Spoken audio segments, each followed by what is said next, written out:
CAP, Agricultores de Portugal, 1975-2025. 50 anos de atividade em defesa dos interesses dos agricultores e produtores florestais. 50 anos a contribuir para o rumo das políticas públicas e a estimular o debate de temáticas decisivas para o setor agrícola e florestal.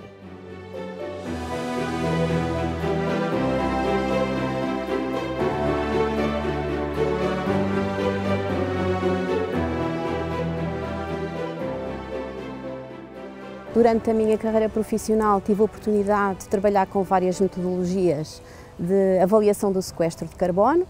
Quando nós falamos em sequestro de carbono, na realidade estamos a falar da produtividade das florestas, e quando falo em produtividade não estou a falar apenas das árvores, mas também de toda a vegetação que cresce no subcoberto, de herbáceas, de arbustivas, e também o sequestro ao nível do solo.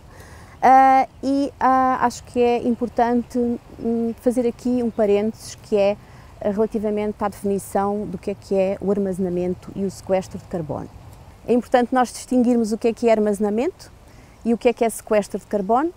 Quando nós estamos a falar do armazenamento de carbono, estamos a falar da quantidade de carbono que é armazenado na biomassa das árvores ou na biomassa vegetal da floresta. Portanto, é uma unidade de massa por unidade diária, enquanto o sequestro de carbono é uma unidade que avalia a biomassa por unidade diária e de tempo. Portanto, representa aquilo que a floresta consegue sequestrar de CO2 da atmosfera e incorporar no material vegetal, claro, descontando, obviamente, as emissões devido à respiração, porque é também importante referir que todos os organismos vivos, inclusive as plantas, também emitem dióxido de carbono. Portanto, este é um mecanismo fundamental para o crescimento e manutenção dos tecidos vivos. De uma forma muito simples, o sequestro e o armazenamento de carbono podem ser facilmente entendíveis através desta fatia de um tronco de uma árvore, em que o armazenamento corresponde à quantidade de carbono que é armazenada na biomassa de madeira da árvore, enquanto que o sequestro representa apenas esta porção que cresceu, por exemplo, durante um ano. É muito importante considerar aqui a dimensão temporal da análise, porque nós, quando estamos a falar de sequestro de carbono, se estivermos a comparar, por exemplo, duas espécies, uma de crescimento rápido e outra de crescimento lento, obviamente a espécie de crescimento rápido terá um maior sequestro de carbono se estivermos a olhar para um horizonte temporal de um ano. Se estivermos a olhar para um horizonte temporal, por exemplo, de revolução do povoamento, o sequestro de carbono terá que ter em conta também a gestão que se faz nesse povoamento. Por exemplo, de corte de árvores, mortalidade devido a eventos extremos, e isso obviamente vai ter impacto no sequestro de carbono.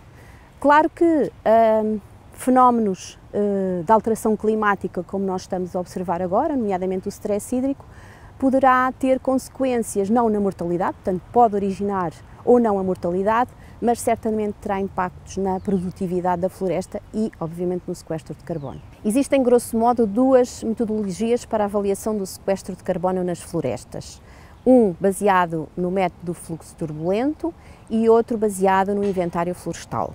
O método do fluxo turbulento é um método que é utilizado para quantificar o sequestro de uma forma muito direta, porque permite quantificar a quantidade de CO2 que é retirado da atmosfera e incorporado diretamente no ecossistema. Para a utilização desta metodologia são necessárias algumas estruturas no campo, portanto é preciso ter uma torre que é instalada acima da copa das árvores, é acoplada a um conjunto de instrumentos de medição de alta precisão, com estações micrometeorológicas, e esta metodologia tem uma resolução temporal muito detalhada à escala horária.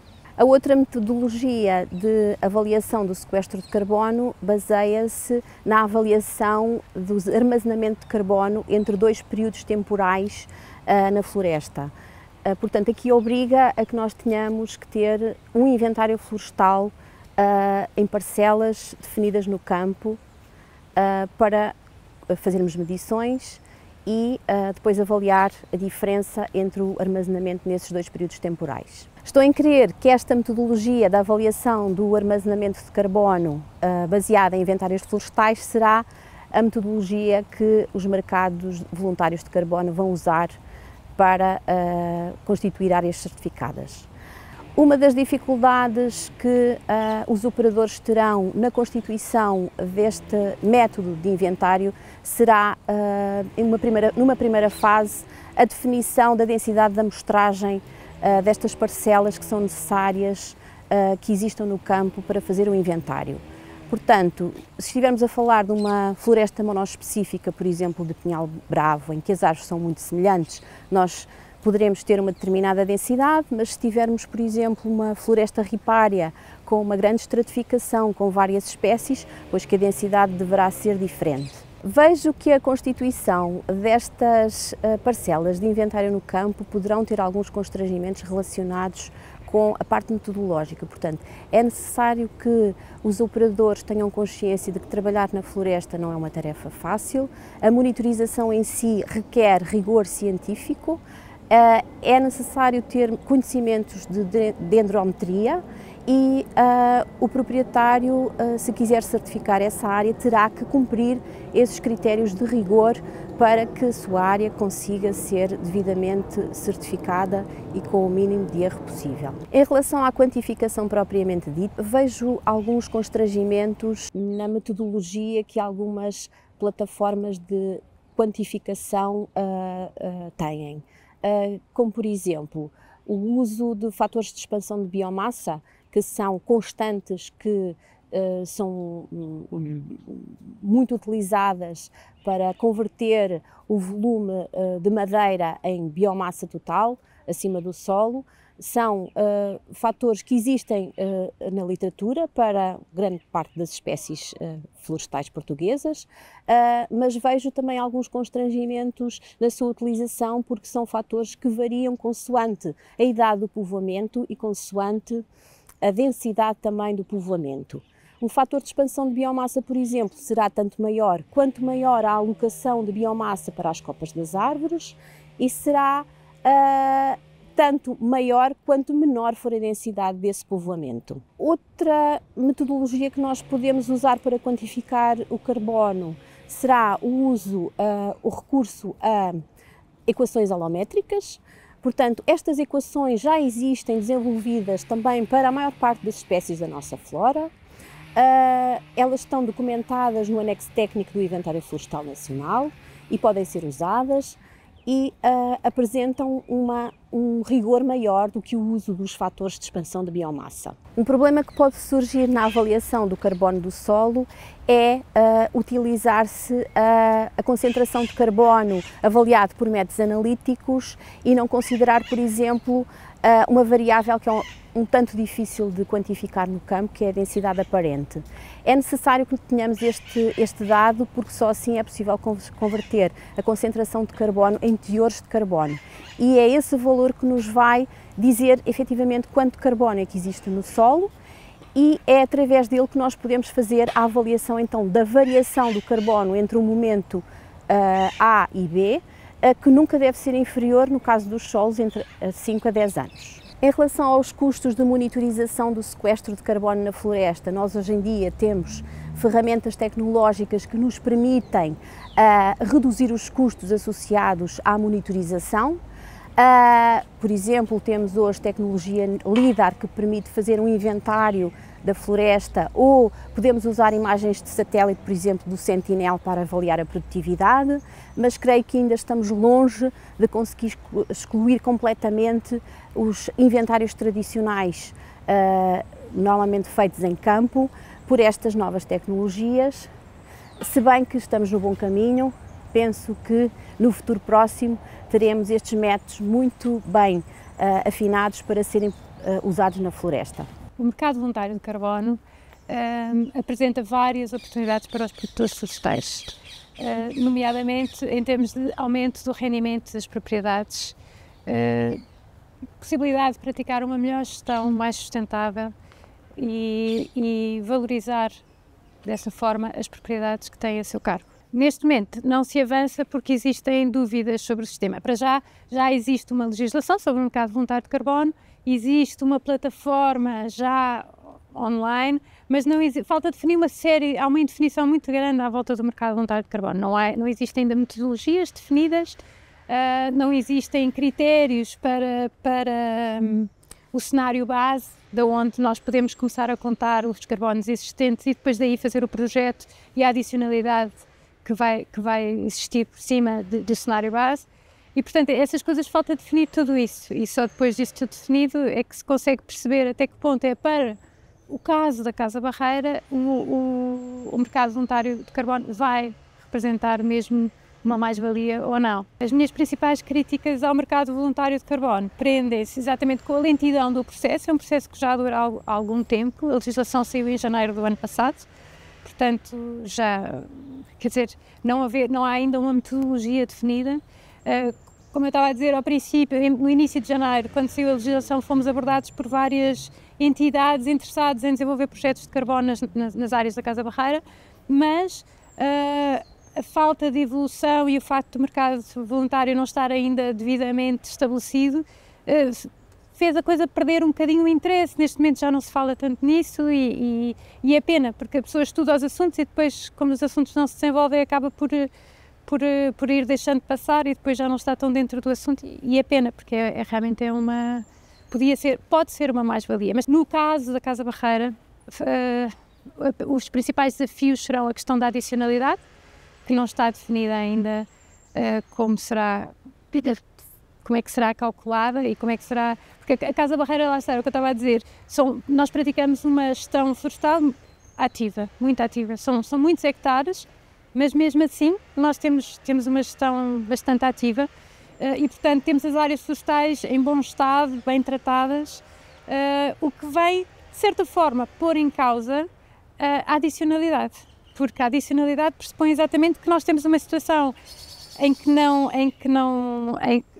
uma situação degradada, de floresta degradada, é isso que está mais ou menos na legislação, e em que o projeto terá que só ser possível através dos créditos de carbono, ou seja, se eu for obrigada a plantar, se eu for obrigada por lei, então já não se pode considerar que aquele projeto tenha alguma adicionalidade. No nosso caso, nós temos áreas que precisam, por exemplo, de adensamentos, que seria, eu penso que um dos projetos que poderíamos meter a nível do carbono seria plantações de áreas que neste momento não têm plantas ou estão degradadas, porque têm sobreiro, mas o sobreiro tem-se vindo a degradar e há situações em que temos árvores já com alguma idade, sem regeneração natural, ou mesmo com regeneração natural. Quando nós temos regeneração natural, como é que se avalia a adicionalidade do projeto? Se nós vamos fazer Isso é possível? Não se sabe, nada disso está definido. É possível fazer um projeto só na base da recuperação da regeneração natural e do encaminhamento da regeneração natural? Isso conta como adicionalidade ou não? Essas dúvidas permanecem. Depois há uma outra questão que é a permanência do projeto. Isto pensando que nós poderíamos fazer plantações, mas que também me deixa um bocadinho preocupada, porque as plantações normalmente são feitas em áreas, lá está, que são difíceis, estão degradadas exatamente porque são áreas onde é difícil às vezes conseguir que as árvores peguem, que as árvores fiquem. Então, e se as plantações que nós fizermos não tiverem sucesso, o que é que acontece? Qual é o mínimo que nós temos que garantir? Até quando é que nós vamos esforçando para tentar que os povoamentos peguem? Se a coisa não der resultado, como é que isso fica? Portanto, há muita coisa ainda para definir a nível do mercado de carbono. A plataforma já existe, a plataforma do mercado voluntário de carbono, e na plataforma, se lá for o que pode participar, apresentando um projeto tipo, até para eles ficarem a saber que tipo de projetos é que a população estaria interessada em implementar. E eu já lá fui, já submeti um projeto tipo que gostaria de fazer na Casa Barreira, essencialmente tem a ver com o adensamento, aquilo que estamos a falar. São áreas que já têm árvores, que já têm sobreiros, mas que estão a precisar de um adensamento e de aumentar a densidade de árvores que lá está. Na realidade, um proprietário que tem uma gestão ativa da sua floresta, no fundo, com a legislação tal como está, e se for de acordo com aquilo que se interpreta da legislação, um proprietário que tenha as áreas bem geridas tem alguma dificuldade em cumprir com a questão da adicionalidade para poder gerar créditos de carbono. É difícil, não é fácil. A permanência é outra questão, por causa daquilo que estamos a falar, por causa da questão do garantir a sobrevivência das plantações, e o fator-chave que todo produtor florestal em Portugal se assusta, que é a questão dos fogos. Portanto, hipótese de um fogo vir e destruir o projeto todo, antes ainda de conseguirmos vender algum crédito. Eu sei que já existe uma metodologia a ser criada para o mercado voluntário de carbono.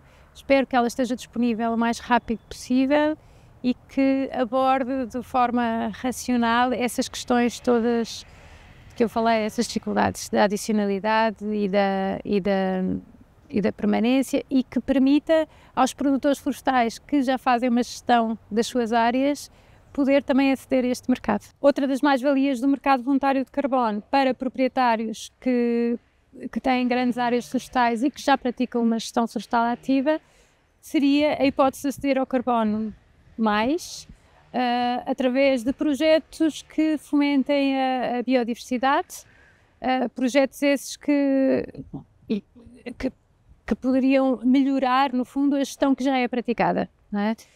As áreas são geridas, a gestão florestal é muito cara, operações florestais são muito caras, e com essa hipótese de criar créditos de carbono mais, poderíamos melhorar ao nível de projetos de biodiversidade e de melhorar as condições das herdades através desse tipo de projetos.